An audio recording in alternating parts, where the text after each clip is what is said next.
waxaan maanaya magaalada niniga daaweyni waa naadir haddana waxaan ahay ardaygaad arkaysaan hadda meesha taagan oo macadka hadda dhigta waxaan rabaa waalidiinta aabbayaashu inay soo kale ay u soo xaadiraan haddii aabbuhu maqaaxyaha fariisto ka sheekeeyo hadduu isagu shaxda cayaaro hadduu intaa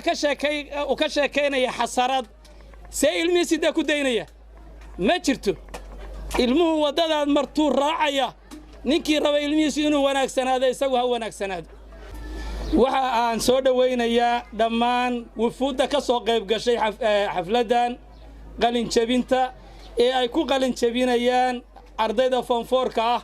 ee macadka culuumta shareecada dhammaantood waan soo dhawaynayaa jaamacadaha wufuudda kale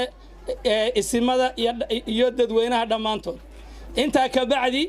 waxaan mahadnaq u soo jeedinaynaa aniga oo ku hadlaya magaca ardayda ciddii aasaastay maagelisay aasaasaha u ahayd macadkan khayrka badan intaa ka bacdi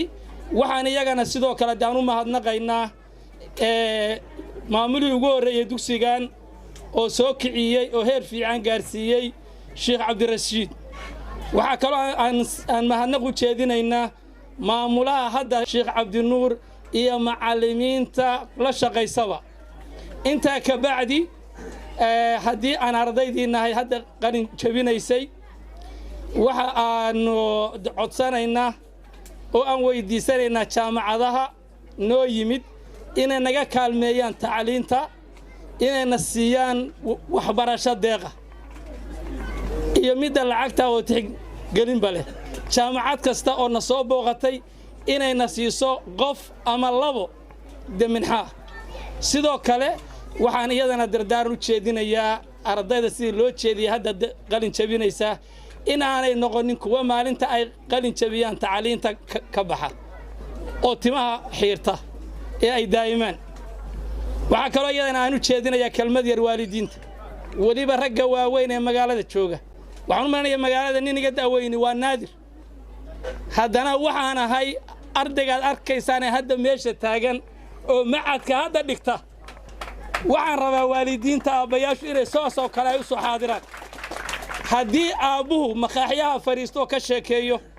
hadduu isagu shaxda cayaaro hadduu intaa ka sheekaynaya xasarad see ilmihiisi da ku daynaya ma jirto ilmuhu waddadaad martuu raacaya ninkii raba ilmihiisi inuu wanaagsanaado isagu ha wanaagsanaado ninkii raba ilmihiisi inuu wax bartay isagu wax ha barto ninkii raba ilmihiisi inuu adaab lahaado isagu adaab ha lahaado waa laasim aad iyo aad baan iyadana u soo jeedinayaa waqtiguna waa ciriiri wasalaamu calaykum waraxmatullaahi wabarakaatuh